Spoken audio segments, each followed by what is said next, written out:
Hello, neighbors. Hey, everyone. Welcome back to another episode of Murder Next Door. And today we have an announcement for everyone listening. Today's episode is going to be Kasia's last episode. So we are going to be taking a little bit of a hiatus, and then it'll be just little old me coming back to you. So excited for Kasia's next adventure, and I'm super excited to continue this podcast and come back with a bang. So keep an eye out for that. Things are going to be changing just a little bit. But yeah, well, I hope you stick around. Today's case is a bit of a long one, starting in our neighboring state, New Jersey, with some victims being harmed as close to us as Easton and Allentown, PA. This case is a long road with an insane body count of over 40 people and has been covered by mass media everywhere. If you guys aren't familiar, the man we're going to be talking about today even went viral on TikTok for how high his body count was. We're going to be talking about Charles Cullen, a nurse who murdered dozens during his 16-year career. So without further ado, let's get bloody. I was going to say, you want to press your little thing one final time? Are you going to add it in? Yeah, sure. Go ahead. It's our new intro. Yeah. That's how I come back. It's just that. Yeah, right? Like the beginning of the episode. Yeah. Just that's the music. Perfect.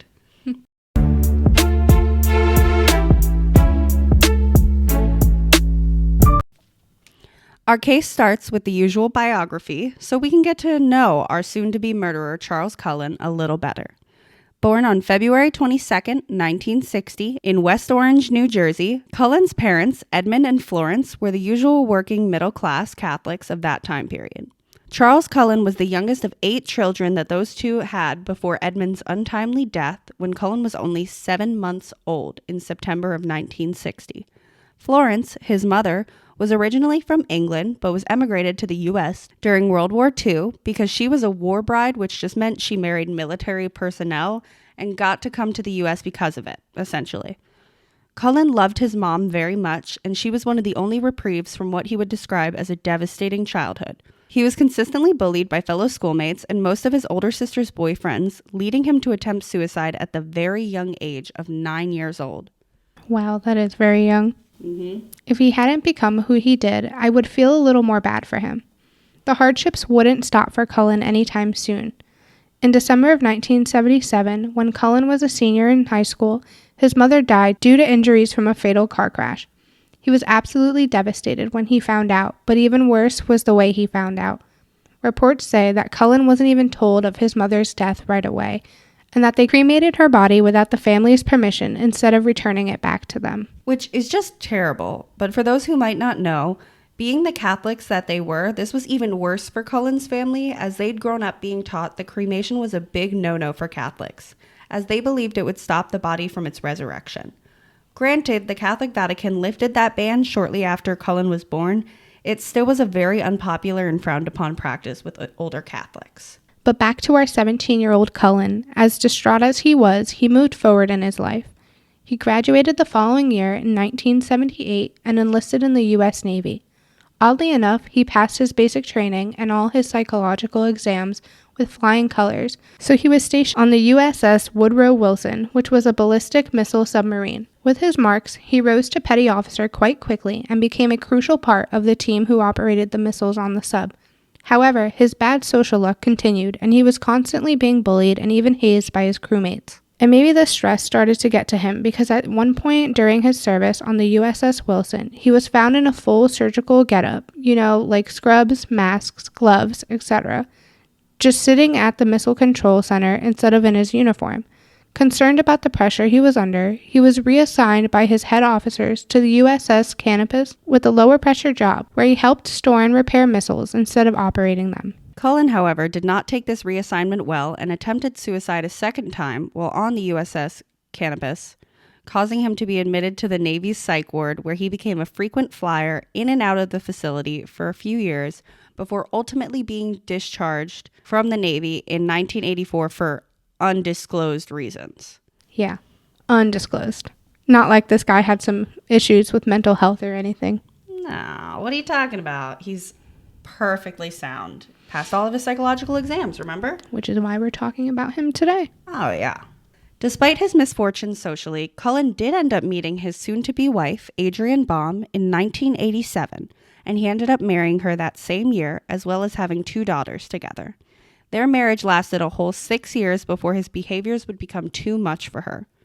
Adrienne, in 1993, filed for a divorce and a restraining order due to the fear of her and her daughters being at risk.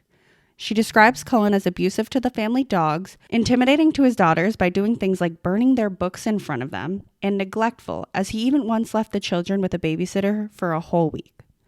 Cullen, of course, claims that this was all dramatic and overreactions, but judging by what he does during his time as a nurse, I wouldn't say her claims are too far-fetched. So now that we've got Charles Cullen's life before his crimes out of the way, we now have to delve into his life as a murderer. And please strap in, folks, because like we mentioned earlier, Cullen in his 16 years of practice would end up killing dozens of people across 8 different hospitals in New Jersey and PA. Cullen started his career after being discharged from the Navy. He graduated nursing school at Mountainside Hospital in Montclair, New Jersey in 1986 and immediately got hired on the burn unit of St. Barnabas Medical Center in Livingston, New Jersey. This is where his reign of terror began. On June 11, 1988, Cullen snuck into a patient's room undetected and injected him with an unknown medication, causing the patient to overdose and die. This wouldn't be his only victim at St. Barnabas, though. Later, after Cullen's arrest, he would admit that he killed the most people at this hospital, all through contaminated IVs. He even recalled when he caused the death of an AIDS patient being treated at the hospital by giving them an overdose of insulin. In January 1992, with dozens of people dying left to right through suspicious overdoses and contaminated IV bags, St. Barnabas launched an investigation against Cullen, but before anything could be proven, he fled. During the trial, however, this investigation would be confirmed by his confessions. Despite the close call investigation, Cullen continued. He went to Phillipsburg, New Jersey to work at Warren Hospital, where he would go on to murder 3 elderly women. He starts to find a rhythm or a signature means to an end at Warren, as each woman was murdered through an IV overdose of a heart medication called digoxin. I think the reason this didn't raise suspicions is because they were all elderly and most likely already had heart problems to begin with, so he was able to do it unnoticed and realized that this medication was the most efficient. While working at Warren, however, Cullen would become interested in one of his coworkers. He started stalking her and even went so far as to break into her house where her and her 5-year-old child lived to watch her while she slept. Of course, because this coworker was smart and a mom who wanted to protect her child, she immediately filed a police report against Cullen for his behavior. He surprisingly pled guilty and got 1 year of probation. I wonder if he was planning on doing anything else. I mean, most likely, yeah. But like 1 year, that's...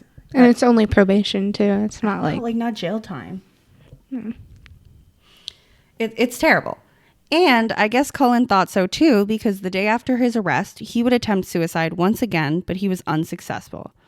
For the following 2 months, he took a temporary leave at Warren and spent time being treated for depression. Even with this treatment, however, Cullen would still attempt twice more before the year would end. Do you think maybe he'd inject himself with the same medication? You know, I thought about that while researching Like, if he really wanted to, like, kill himself, especially trying 5 times, like, I feel like... Like, what is he... It never maybe says. Maybe just for attention, because he literally could just kill himself the same way he murdered everybody else. I know. It's really strange, because he's going to go on to do this a couple more times, too. Unsuccessful every single time. Unsuccessful. Yeah. Oh, it could just be to keep up, like, the whole mental illness act. Oh, maybe. Smart. There's no way that you fail. That many times? I know. That September, at Warren Hospital, after Cullen had returned to work, a 91-year-old cancer patient had told her son and made a report with the hospital that a man had come into her room late at night. He had been dressed in nurse's scrubs, but was definitely not one of her regular nurses, and had injected her with something in her arm. The following day, the woman passed away. After her son brought up the report and demanded an investigation to his mother's mysterious death, the hospital did in fact investigate. In fact, they even brought in a polygraph to test Cullen and a couple other coworkers, but he passed because, polygraph. Which is why they don't hold up in court anymore, because as long as you're calm, you can pass it. Yeah, it doesn't hold any evidence anymore. And they didn't know that yet, so they took Cullen's passing test as innocence and dropped the investigation under the guise of a sick woman's delirium.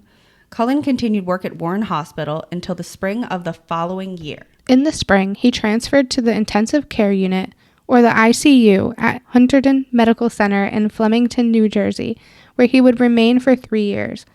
Now, Cullen claimed he didn't murder anyone for the first 2 years of working there. This would be a really long cooling-off period for a serial killer, but due to the hospital records from those years being destroyed before his trial, there was no evidence to go against him, and they just had to take him for his word. In his 3rd year, however, he admitted to killing 5 more patients between January and September of 1996 with his newfound method of overdosing them with digoxin. He moved on to work at Morristown Medical Hospital, but he was quickly fired due to poor work performance. So thankfully, Cullen didn't get a chance to hurt anyone there. After being fired, Cullen stayed unemployed for 6 months before he was admitted to another psych ward for further treatment of his depression. When he got out, he would finally make his way into Pennsylvania hospitals. In February of 1998, Cullen was hired at the Liberty Nursing and Rehab Center in Allentown, PA, where he was put in charge of a ward full of patients dependent on respirators. He would immediately cause suspicion around himself as he was seen bringing syringes of unknown medicine to patients at unscheduled times. One instance, he went into a patient's room, and although we are unsure of exactly what went down, we can assume, and the patient fought back as he survived but ended up with a broken arm. Cullen caused one more death there, but at the time, the patient's assigned nurse was blamed for it, so he was fired just for giving medication at unscheduled times. No investigation was launched. He just got a slap on the wrist. That's it. So he moved on. He was then hired at Easton Hospital from November 1998 to March of 1999. In December of 1998, he would kill just a single patient with his usual method of digoxin. This time, however, suspicions were high. After an autopsy, the coroner's report revealed the excess amount of digoxin and an internal investigation was held, but it was short-lived as all the evidence gathered was considered inconclusive. Like, you've got to be kidding me. Why does this guy keep getting hired? How is no one caught on? Funny that you mentioned that. The reason for Cullen's ability to keep getting jobs is simple. There was a huge national nursing shortage, and they needed all the people they could get.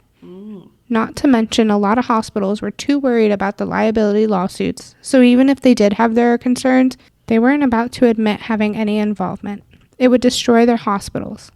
Which is just crazy to think about. Like, I get reputation is everything, but once this case reached the light of the public, they still got screwed. So I feel like maybe also record keeping. Yeah. Since a lot of these were inconclusive. So like they wouldn't be under his name. So after another close call, where did Cullen go after that? Well, in March 1999, after he left Easton Hospital, he started working at another burn unit in Lehigh Valley Hospital in Cedar Crest, where he admitted to overdosing a single patient there. He did attempt a second, but it didn't work, and assuming to avoid another investigation, he resigned and started working in the cardiac center at St. Luke's in Bethlehem, where he worked for 3 more years. This was probably the easiest place for him since his method of choice was the heart medication. Probably. He did end up killing 5 more patients and attempted to kill 2 more, but those didn't work either. And whether he was worried he truly was going to get caught from his unsuccessful attempts, or if his depression was worsening, on January 11th, 2000, Cullen attempted to kill himself once again by sticking a lit grill in his bathroom to try to die from carbon monoxide poisoning. This might have worked too if his neighbors hadn't smelt the smoke and alerted authorities. The police took him to the hospital to be checked out, but he was sent home the following day. No psych ward this time. This meant Cullen continued to work at St. Luke's. That was until a coworker found stolen medication vials in a disposable bin. After another investigation was held, this time Cullen was proven guilty, but only for theft. St. Luke's then gave him a choice. He could get fired and have this on his permanent record, or he could willingly resign and the hospital would give him a neutral recommendation. He chose the resignation and was escorted out of the building in June of 2002. After he left, several of his St. Luke's coworkers tried to alert the DA about their suspicions of Cullen, but since the investigation wasn't very thorough, in order to keep their hands clean, the hospitals weren't willing to offer any information. The case was dropped after 9 months due to lack of evidence. After this, in September of 2002, Cullen started working at his final hospital at the critical care unit of Somerset, New Jersey. He proceeded to kill at least 13 more patients by mid-2003 with his usual digoxin, but he also started using insulin and epinephrine. On June 18, 2003, he attempted to kill another patient by the name of Philip Greger, but he was discharged before Cullen could get the chance. But by October of that year, he killed 5 more people and attempted to kill 2 others. His final patient died of low blood sugar, and this would be his last. Now, Somerset had started to become suspicious of Cullen for multiple reasons during this time. The most important being that he accessed rooms and records to patients he wasn't assigned to, requested medications frequently, almost all of which none of his patients had been prescribed, and almost all of those had been canceled and not filled. And here's the real kicker. In July of 2003, New Jersey Poison Information and Education Center told Somerset officials about 4 very odd overdoses and suggested that it was very possible one of the employees was causing these deaths. Now, on top of all of this, the hospital was also under fire for a non-reported death of one of Cullen's patients in August of 2003. With all of these things starting to add up, Somerset fired Cullen on October 31st, 2003, and police started their final investigation. Now you guys know how this works. Police can't arrest anyone. They need probable cause. And since hospitals weren't talking, they had to make Cullen somehow. Luckily for them, one of Cullen's coworkers would help them. Amy Lauren was positive of Cullen's guilt and alerted the police immediately and offered her assistance. So between weeks of police investigating, police started having Amy go undercover. She'd spend alone time with Cullen after work hours, coaxing things out of him, all while she was wearing a wire.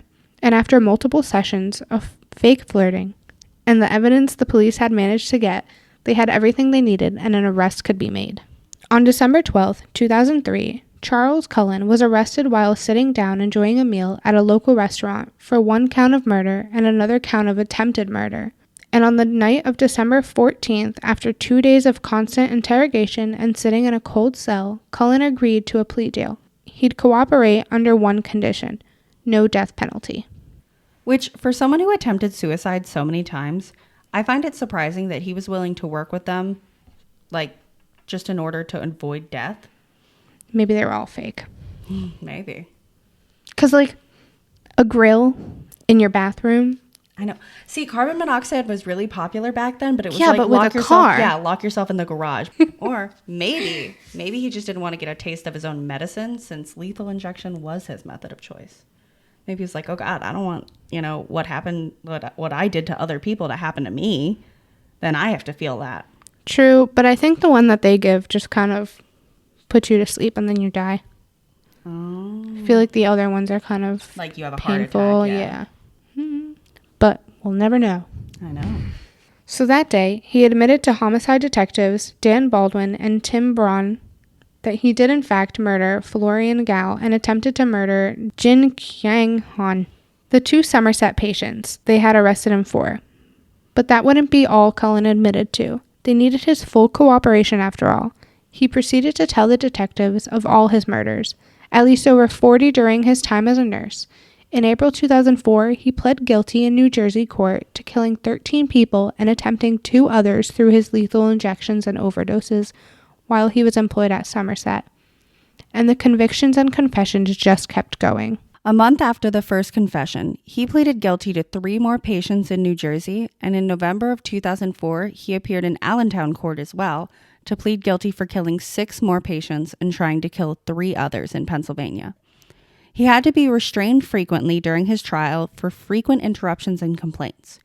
On March 2, 2006, Charles Cullen was sentenced to 11 consecutive life sentences in the state of New Jersey, and on March 10th, Pennsylvania sentenced him with an additional 6. That's 17 consecutive life sentences, and he isn't eligible for parole until June 2403. Cullen, as part of his plea agreement, even after his conviction, did continue to cooperate with police in identifying the rest of his victims. So why'd he do it? What was his motive? Well, Cullen has 2 reasons for his so-called saving, both due to wanting to help his victims in the long run. The first being that he didn't want to see people go into cardiac or respiratory arrest and could not deal with the thought of what they'd go through in the attempts to save their life if they coded. And the second, sort of on the same side of things, is that he didn't want to see them suffering, so he'd put them out of their misery as an act of kindness, or so he claims. But many coworkers reject that statement, as some of the patients who perished in Cullen's care were on the mend and well on their way to being discharged. These thoughts from a mentally ill man were just savior-God complex delusions. What's strange is that Cullen claims that in 1993 he almost quit nursing completely, but since he had to pay child support, he chose to continue working. Why didn't he just get a normal desk job? We may never know. But what we do know is he made the conscious and active choice to murder and continued doing so. Now, we mentioned earlier why he kept getting away with it, but what happened to the hospitals once he was caught? Many of them were sued by the victims' families. All of these settlements are sealed, but we can assume that at least some of them got the justice they sought. And these hospitals were publicly ridiculed as well, not to mention that due to Cullen's case, PA, New Jersey, and 35 other states have since adopted many laws in order to not only provide full, honest reviews of past employees, but to offer legal protections for medical errors. These include the 2004 Patient Safety Act, which increased a hospital's requirement for reporting preventable accidents and events. In addition to this, an enhancement act was made in 2005 that made hospitals be mandated to report details of their employees to their New Jersey Division of Consumer Affairs, like complaints and disciplinary records, and they are now required to keep all these records for at least 7 years. Although these victims' families will never truly recover from this kind of incident happening to someone you love, they can hopefully have some peace of mind knowing that these laws have been put in place to hopefully never have it happen to someone else. So what do you guys think about the plea deal Cullen took? Why do you think he chose to live instead of taking the death penalty? Let us know on our social medias. They're always linked down below in the podcast description, and keep an eye out because if you're lucky, you might just be our next social media follower of the week. But we hope you like this week's episode. And Brittany, we'll see you next time. I'll see you guys in a little bit after a small hiatus. All right, see you guys. Bye, Kasia. Goodbye. Maybe I'll guest star. Oh, shit. One day. Bye. Goodbye.